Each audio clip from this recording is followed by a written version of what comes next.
भारत माता की, भारत माता की, भारत माता की। સૌથી પહેલા તો સુરેન્દ્રનગરમાં સભા હોય અને આટલી મોટી સંખ્યામાં માતાઓ બહેનો હોય એ જ મોટી ઘટના છે. અને એમાંય આ બધી માતાઓ બહેનો ઉભા થઈને ઓવારણા લીધા, આપે મને આશીર્વાદ આપ્યા. હું સૌ માતા બહેનોનું માથું નમાવીને આભાર માનું છું.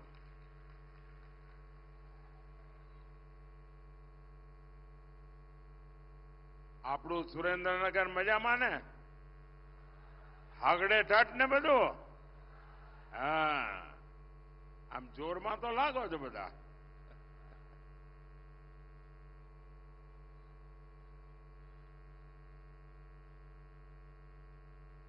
સાથે સાથે કરીને મને તો દિલ્હી મોકલી દીધો.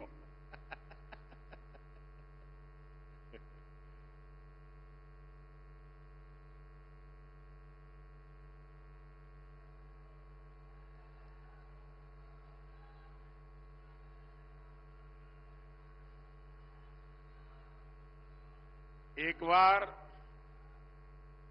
જનરલ કરિયપ્પા, જે દુનિયામાં મોટું નામ હતું, ભારતની સેનાના વડા હતા. ડગલે ને પગલે લોકો એમને સલામી કરતા હોય, સન્માન કરતા હોય. પણ એકવાર એમના ગામમાં, કર્ણાટકામાં એમને બોલાવીને એમનું સન્માન કર્યું. અને એ વખતે એમણે કહ્યું, ભાઈ દુનિયામાં ગમે તેટલી વાહવાહી થતી હોય, એ બધું તો હોય, પણ જયારે ઘર આંગણે જઈએ ને થાય ને ત્યારે જોમ જુદું હોય છે. આજે હું અનુભવ કરું છું, ગઈકાલથી હું આવ્યો છું, જે રીતે ગુજરાત આખું ઓવારણા લઈ રહ્યું છે, ગુજરાત જે રીતે પ્રેમ વરસાવી રહ્યું છે, ભાઈઓ બહેનો, હું ગુજરાતનું ઋણ ક્યારેય ન ભૂલી શકું. અને મારી શાસકીય કારકિર્દી જે છે એ સૌરાષ્ટ્રથી શરૂ થઈ. મને પહેલી વાર એમએલએ સૌરાષ્ટ્રે બનાવ્યો અને આ ગુજરાતે મને એવું પાકું ઘડતર કર્યું છે ને સાહેબ, તમે ટપલા મારીને ક્યાંય કાચો પડું છું? બોલો, ક્યાંય કાચો પડ્યો છું?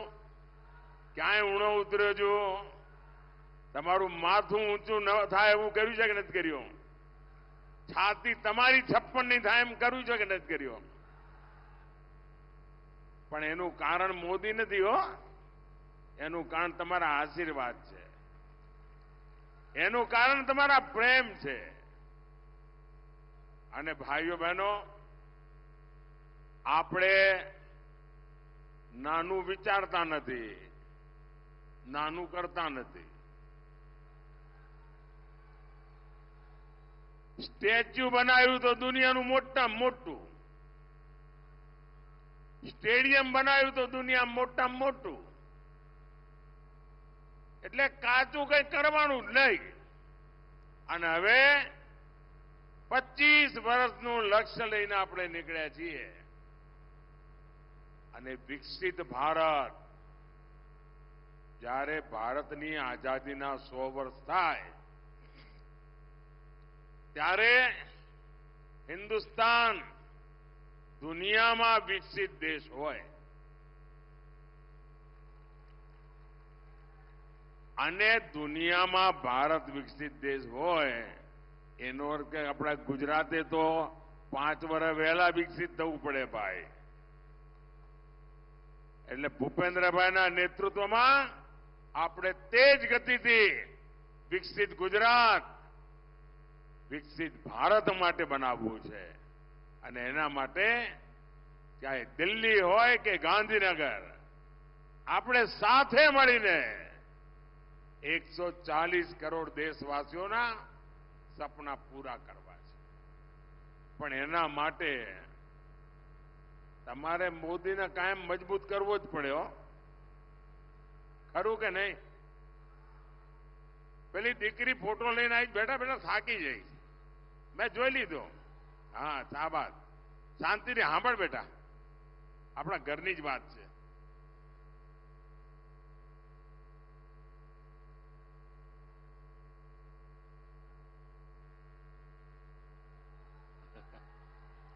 જોઈ લીધો બેટા, ફોટો જોઈ લીધો, જોઈ લીધો. થેન્ક યુ, સરસ બનાવ્યો છે બેટા.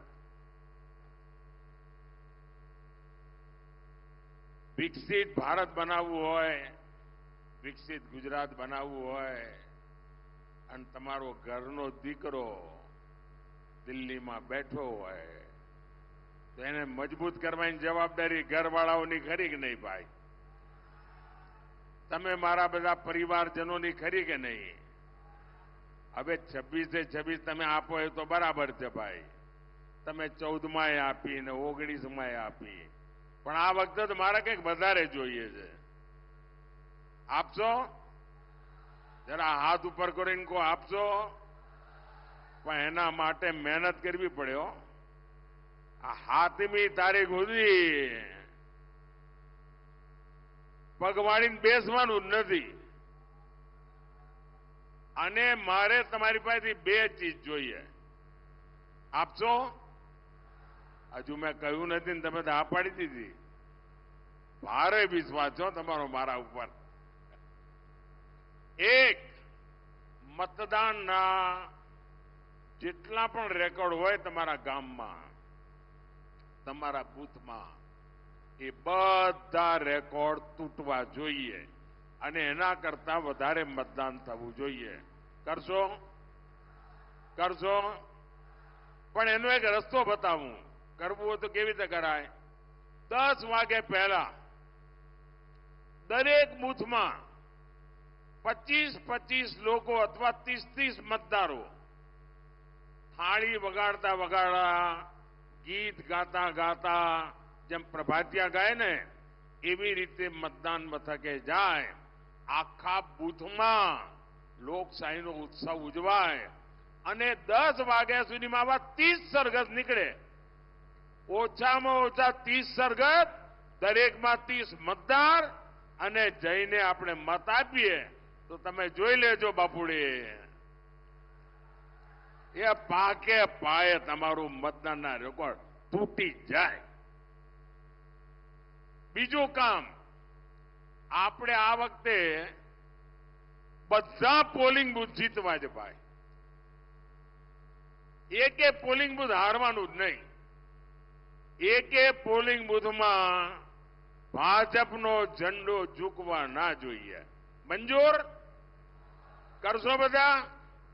હોય 100%? આમ તો મને ગુજરાત ઉપર એવો ભરોસો ભાઈ, એ પાછી પાની કરે જ નહીં. साथियों, जब मैं गुजरात में था, आपकी सेवा में जुटा था, तब हमेशा आपके पास आकर के मैं गुजरात में क्या कर रहा हूं, सरकार क्या काम कर रही है, कैसे कर रही है, उसका रिपोर्ट कार्ड मैं हमेशा देता था. और वो आदत अभी भी गई नहीं है. और आज आपका ये बेटा, गुजरात का संतान, आपका सामने अपना 10 साल का रिपोर्ट कार्ड देने के लिए गुजरात आया है.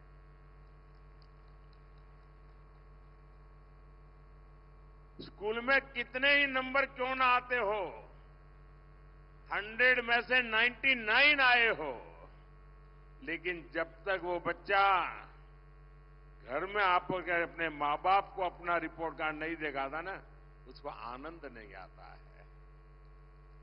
तो मैं भी, जिन्होंने मुझे जन्म दिया, जिन्होंने मुझे जीवन दिया, ऐसे मेरे गुजरात के लोगों के आगे एक बालक की तरह अपना रिपोर्ट कार्ड दे करके आपके आशीर्वाद लेने आया हूं. आपकी शाबाशी लेने के लिए आया। आप याद करिए, 10 साल पहले हमारा देश लाखों करोड़ के घोटाले में शर्मसार था। कोई दिन ऐसा नहीं था कि जहां घोटाले की खबरें अखबार में हेडलाइन न हो। कभी 2G घोटाला, अभी 5G का जमाना है ना, कोई घोटाला सुना है? 2G का घोटाला, कोयले का घोटाला, कभी डिफेंस में घोटाला, कभी CAG में घोटाला, कभी कॉमनवेल्थ में घोटाला, कभी हेलीकॉप्टर में घोटाला, कभी पनडुब्बी में घोटाला, सबमरीन में घोटाला। कांग्रेस ने जल, थल, नभ, धरती से लेकर समंदर से लेकर के आसमान तक हजारों लाखों करोड़ रुपयों के घोटाले घोटाले घोटाले करके रखे थे। ऐसी विकट परिस्थिति में आपने मुझे वहां भेजा। आप मुझे बताइए, आपके इस बेटे के लिए आपको गर्व होता हो कि नहीं? 10 साल में एक भी घोटाले की खबर सुनी है क्या? एक भी घोटाले की खबर सुनी है क्या? जरा आप लोग जवाब देंगे तो मुझे पता चलेगा कि मेरे परिवारजनों को एक भी घोटाले की खबर सुनी है क्या? मोदी पर एक भी घोटाला चिपका है क्या? ये आपके बेटे का रिपोर्ट कार्ड सुनकर के आपको गर्व होता है कि नहीं होता है? जरा पूरी ताकत से मुझे आशीर्वाद चाहिए। आपको गर्व होता है कि नहीं होता है? आपको गर्व होता है कि नहीं होता है? साथियों, 10 साल पहले देश की सरकार से गरीब का भरोसा उठ गया था। कांग्रेस सरकार खुद को माई बाप समझती थी, उसी के भरोसे जीना और कांग्रेस को गरीब को तरसा तरसा कर मूलभूत सुविधाएं देना, कभी वंचित रखना, कभी लटका के रखना, किसी के सामने किसी दूसरे को दे देना, उनको उसी में आनंद आता था। गरीब को लगता था कि ये सरकार हमारे लिए है ही नहीं। आज देखिए, गरीब आज खुद आगे बढ़कर के इस बेटे पर प्रेम लुटा रहा। पहनने के लिए पूरे कपड़े न हो, 80-90 साल की आयु हो, वो मां जब कहती है कि दिल्ली में मेरा बेटा, दिल्ली में मेरा बेटा बैठा है, मुझे खाने के लिए वो भेजता है, तो बेटे को संतोष होता है कि नहीं होता है? जब गरीब का पेट भरता है तो आपके इस बेटे पर आपको गर्व होगा कि नहीं होगा? साथियों, आज सरकार उनकी चिंता कर रही है। माताएं, बहनें, बेटियां अपना आशीर्वाद देते हुए थकती नहीं है। आपको हमेशा हमेशा गर्व होगा आपके बेटे के इस काम पर। साथियों, 10 साल पहले पूरी दुनिया भारत को बोझ समझती थी, कहती थी भारत खुद भी डूबेगा और हमें भी ले डूबेगा। कोई कहता था ये तो कंगाल देश है, ये तो कमजोर देश है, और पड़ोसी आए दिन बम धमाके करते थे, निर्दोष लोगों को मौत के घाट उतारते थे। दुनिया की बड़ी बड़ी कंपनियां भारत में आने का नाम तक नहीं लेती थी। और आज क्या स्थिति है? आज दुनिया में भारत का डंका बज रहा है कि नहीं बज रहा है? मैं आपसे बात करना चाहता हूं भाई। मैं जानता हूं मैं हिंदी बोल रहा हूं, मुझे गुजराती बोलना चाहिए, लेकिन ये टीवी वाले चाहते हैं कि कुछ हमारी रोजी रोटी का भी ख्याल रखो। आप मुझे बताइए साथियों, आज दुनिया में हिंदुस्तान का डंका बज रहा है कि नहीं बज रहा है? हिंदुस्तान का डंका बज रहा है कि नहीं बज रहा है? अमेरिका में भी हिंदुस्तान का डंका बज रहा है कि नहीं बज रहा है? यूरोप में हिंदुस्तान का डंका बज रहा है कि नहीं बज रहा है? ऑस्ट्रेलिया में भी हिंदुस्तान का डंका बज रहा है कि नहीं बज रहा है? जापान में भी हिंदुस्तान का डंका बज रहा है कि नहीं बज रहा है? किसके कारण? किसके कारण? किसके कारण?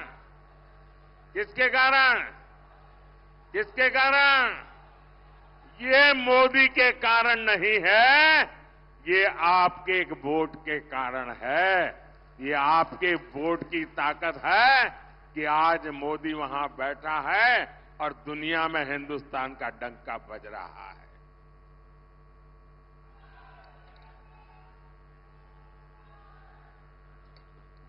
आज बड़ी बड़ी कंपनियां भारत में आने के लिए उनके बीच में होड़ मची हुई है, स्पर्धा चल रही है। भारत आज आत्मनिर्भर बन रहा है। भारत आज आतंकवादियों को भेजने वाले लोगों को पता है, अब भारत घर में आकर के घुस करके मारता है। और मैं मानता हूं हर गुजराती को गर्व होता होगा।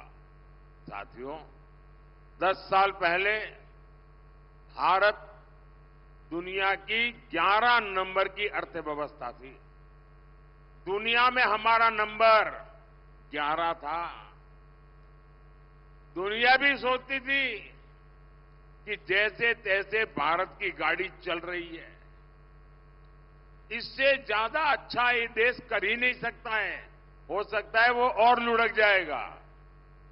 लेकिन 10 साल पहले आपने अपने बेटे को बिठाया और 10 साल के भीतर भीतर भारत छलांग लगाकर दुनिया की 5 नंबर की अर्थव्यवस्था बन गया।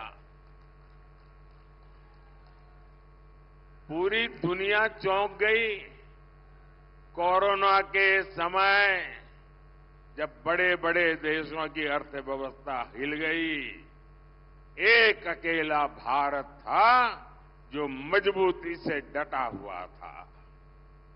आपको ये बातें सुन करके गर्व होता होगा कि देश ने एक चाय वाले को, एक गुजराती बेटे को बिठाकर अच्छा काम किया है।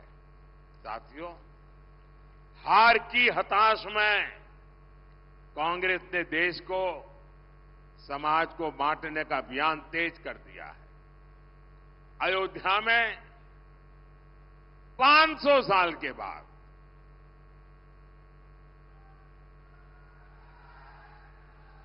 500 साल के बाद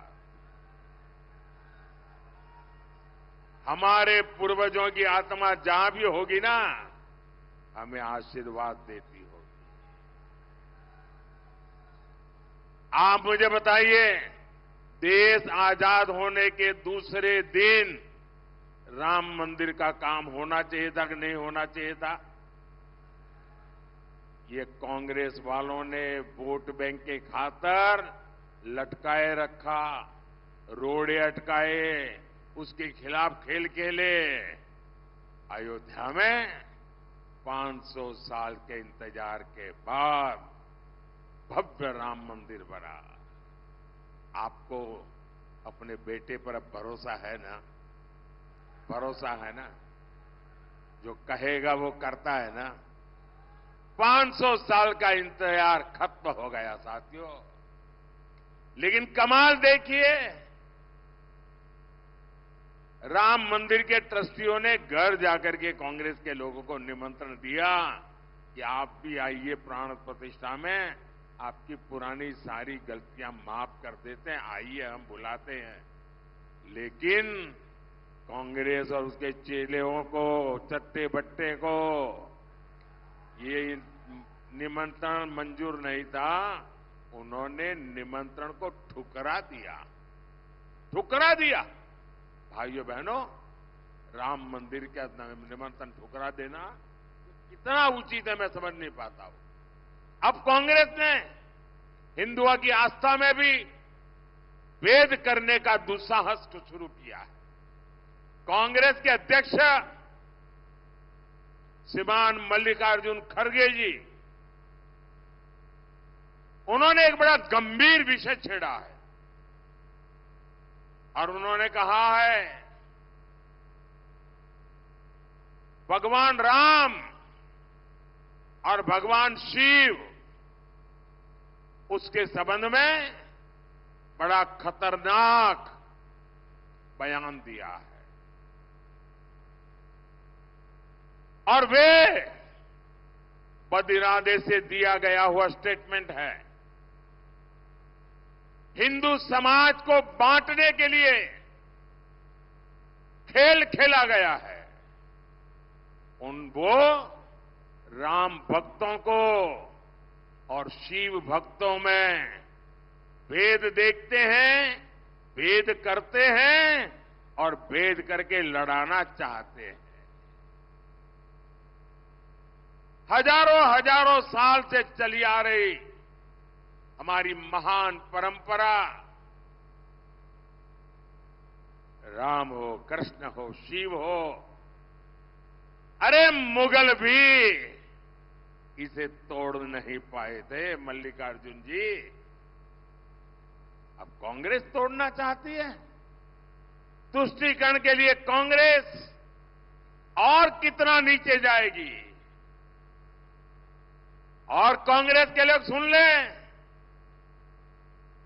जो राम को खत्म करने के लिए निकला था उसका क्या हुआ था।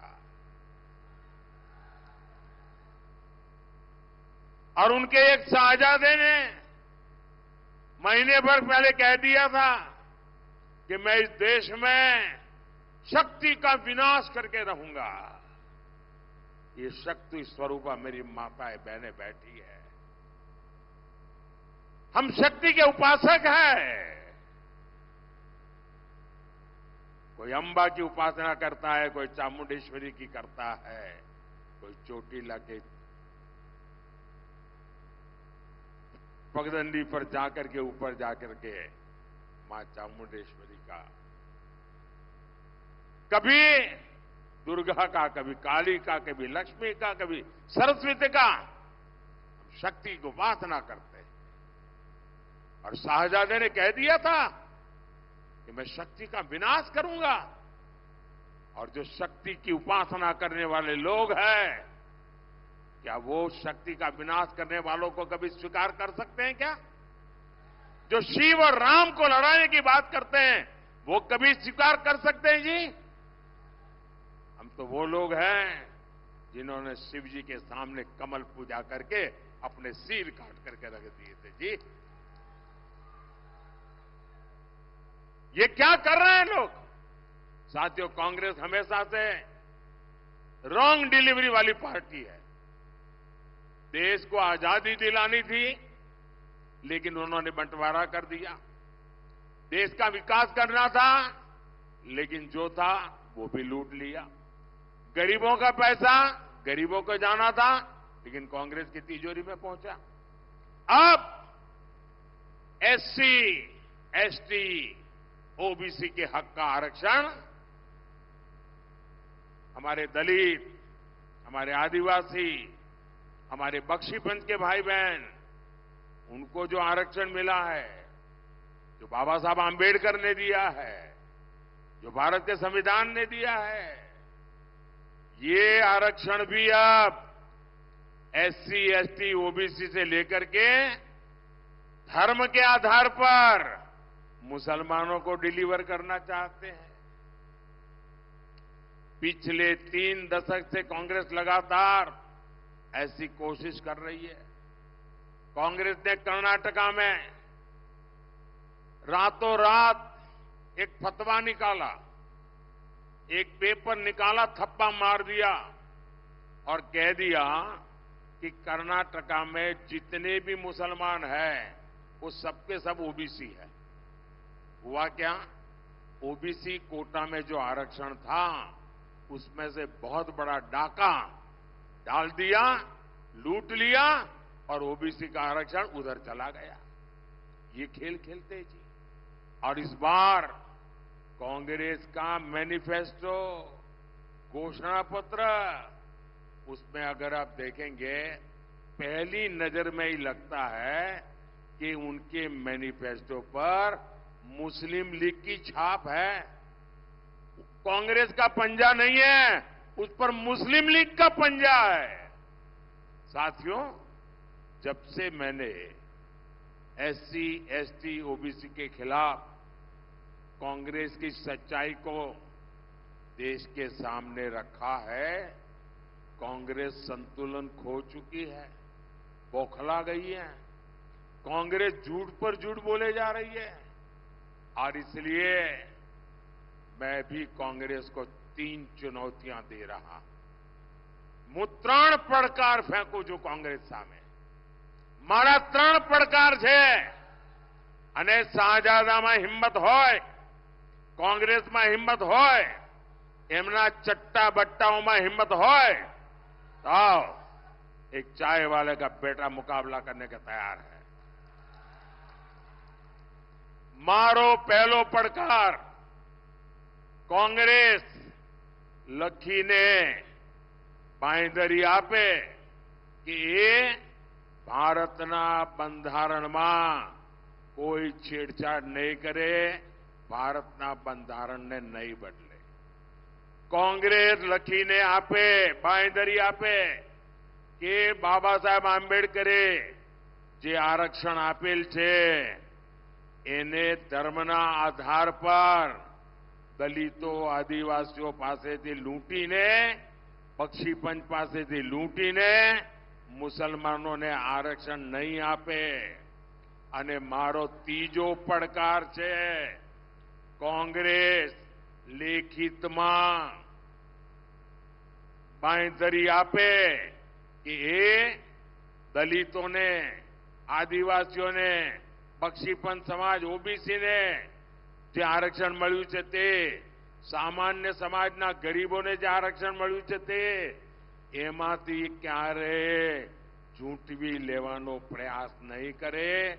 અને એમને મારી પડકાર છે કે લખીને આપે કે એમના ત્યાં, આ મારો ત્રીજો પડકાર છે કે જે એમના રાજ્યો છે, એમના ચટ્ટા બટ્ટાઓના રાજ્યોમાં બેઠા છે, જ્યાં એમની સરકારો છે, એ લોકો પણ ઓબીસીનો કોટા ઓછો કરીને મુસલમાનોને નહીં ધરી દે, ધર્મના આધાર પર ટુકડા નહીં કરે અને દલિતો, આદિવાસીઓના આરક્ષણ પર છેડછાડ નહીં કરે।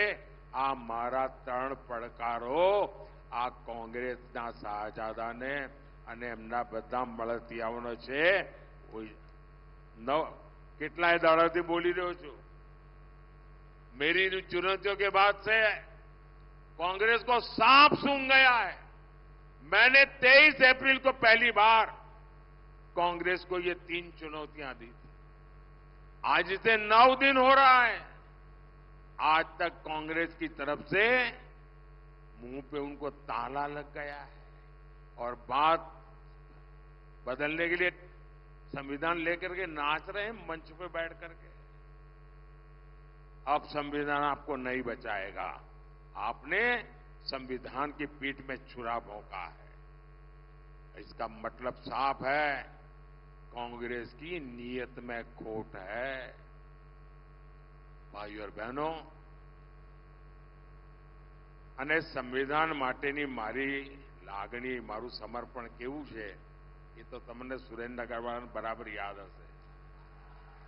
જ્યારે આપણા સંવિધાનને 60 વર્ષ થયા ત્યારે દેશમાં ગુજરાત એક જ રાજ્ય હતું કે જેણે ડોક્ટર બાબા સાહેબ આંબેડકર અને સંવિધાનના ગૌરવને લઈને અહીંયા સુરેન્દ્રનગરમાં હાથી ઉપર સંવિધાન મૂકીને, અંબાડી પર સંવિધાન મૂકીને સરસ મજાની યાત્રા કાઢી હતી.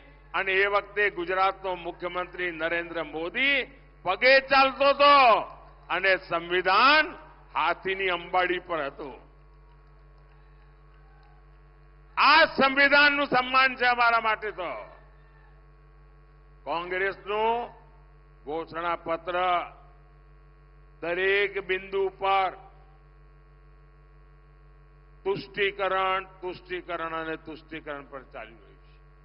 આ મેનિફેસ્ટો એનું મોટામાં મોટો દસ્તાવેજ છે. તમને આશ્ચર્ય થશે, એક વાત તમને હું આજે સુરેન્દ્રનગરમાં पहली बार कही રહ્યો છું, चौंकावनारू लागશે. इन्होंने क्या किया है अपने मैनिफेस्टो में? उन्होंने लिखित कहा है, ये मेरे पत्रकार बंधु भी चौंक जाएंगे सुन करके. उन्होंने लिखित में कहा है कि अब जो सरकारी टेंडर होंगे उस टेंडर में भी माइनॉरिटी के लिए, मुसलमानों के लिए एक कोटा फिक्स कर दिया जाएगा. अब क्या सरकारी ठेकों में भी धर्म का आधार पर आरक्षण लाया जाएगा क्या? सरकारी टेंडर देने की देश आजाद हुआ तब से अब तक एक तय प्रक्रिया होती है. जो सही बोली लगाता है, जो अच्छी क्वालिटी का ट्रैक रिकॉर्ड रखता है, अच्छी क्वालिटी का भरोसा देता है, जिसके पास उस काम करने के लिए एक्सपर्टाइज है, क्षमता है, संसाधन है, सारे पैरामीटर से निकलने के बाद उसको ठेका मिलता है. जाति और धर्म के आधार पर ठेका नहीं मिलता है. अब कांग्रेस कह रही है, अपने वोट बैंक के लिए पक्षपात करते हुए वो कहती है कि ठेका अब ऐसे नहीं मिलेगा, ठेका धर्म के आधार पर बांटा जाएगा. साथियों, भाजपा कह रही है हम आधुनिक इंफ्रास्ट्रक्चर बनाएंगे. कांग्रेस की चली तो इसके टेंडर भी धर्म के आधार पर बांटेगी. ये हाईवे, एक्सप्रेसवे जो बन रहे हैं वो भी क्या धर्म के आधार पर बनाए जाएंगे? देश की सेना के लिए हम मेड इन इंडिया अस्त्र शस्त्र बना रहे हैं. बारूद भी बना करके सरकार को बेच सकते हैं. क्या धर्म के आधार पर अब किसी धर्म के विशेष को कहेंगे कि तुम बारूद बनाओ हमारी सेना के लिए, कि योग्य व्यक्ति को देंगे? कोई भी धर्म के आधार पर नहीं, जाति के आधार पर नहीं, योग्यता के आधार पर देंगे. अब कांग्रेस की ये सनक देखिए, चुनाव जीतने के लिए, सत्ता पाने के लिए ये देश को तबाह करने पर लगे हैं. हर सेक्टर में ये देश को बांटने का ये मुस्लिम लीगी प्लान देश को मंजूर नहीं है. और कांग्रेस लिख के रखे, जब तक मोदी जिंदा है ना, मोदी जिंदा है तब तक आप देश का ऐसा बंटवारा नहीं कर पाओगे. અને આપણે ત્યાં તો કહે છે કાઠિયાવાડમાં, ખેલ ખેલાડીના અને ઘોડા સવારોના. ભાઈઓ બહેનો, સંવિધાનની બાબતમાં મારું કમિટમેન્ટ તમને ખબર છે. અને મેં અહીંયા જેમ વર્ણન કર્યું એમ 60 વર્ષ મેં મનાયા હતા ને, હવે દિલ્હીમાં છું, હવે 75 થયા છે. સાહેબ, ધૂમધામથી હું સંવિધાનની 75મી વર્ષગાંઠ મનાવવાનો છું. અને આ સંવિધાનને ચેડા કરવાળી જે લોકો છે, ગેંગ, એને ખુલ્લી પાડવા, ગામે ગામ, સ્કૂલે સ્કૂલે, મોહલ્લે મોહલ્લે જઈને આ ત્રીજી ચોથી જૂને પરિણામ આવ્યું નથી કે હું પાછળ પડ્યો નથી. તમે જોઈ લેજો. સંવિધાન की મર્યાદા, સંવિધાનનું સન્માન, સંવિધાન પ્રત્યે રાષ્ટ્રની અંદર જાગૃતિ, એનું એક મોટું અભિયાન ચલાવીશ. આ લોકોને મારે મગજ ઠેકાણે લાવવા જ પડશે. ભાઈઓ બહેનો, આજે દેશ જે રીતે પ્રગતિ કરી રહ્યો છે, મારા જે ફર્સ્ટ ટાઈમ વોટર છે એમને ખબર નહીં હોય. જ્યારે હું પ્રધાનમંત્રી બન્યો એ પહેલા તો એ લોકો 8 વર્ષના, 10 વર્ષના, 12 વર્ષના હશે. એ વખતે એમને કાંઈ ખબર નહીં હોય દેશની શું દશા હતી.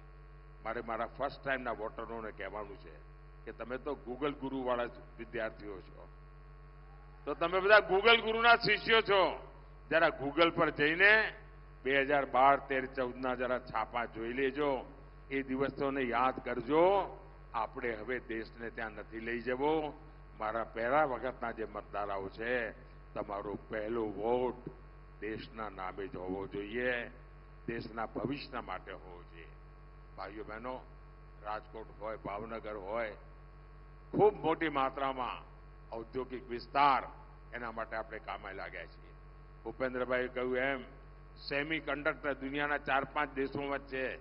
એ મોટું કામ અહીં તમારા પડોશમાં આવી રહ્યું છે. ભાઈઓ, તમારા માટે તો જય જયકાર છે. ઇન્ટરનેશનલ એરપોર્ટ તમારા તો ઘર આંગણે બની ગયું. ભાઈ, તમારે તો જય જયકાર છે. હવે તો ઇલેક્ટ્રિક વેહિકલનો જમાનો છે. અને તમને ખબર છે મોદી સાહેબે શું વિચાર્યું છે? આપણા નરેન્દ્રભાઈ પીએમ સૂર્યઘર, પીએમ સૂર્યઘરમાં મારી યોજના છે, તમારું ઘરનું વીજળીનું બિલ 0, મફત, કાના માતા વગરનું મફત.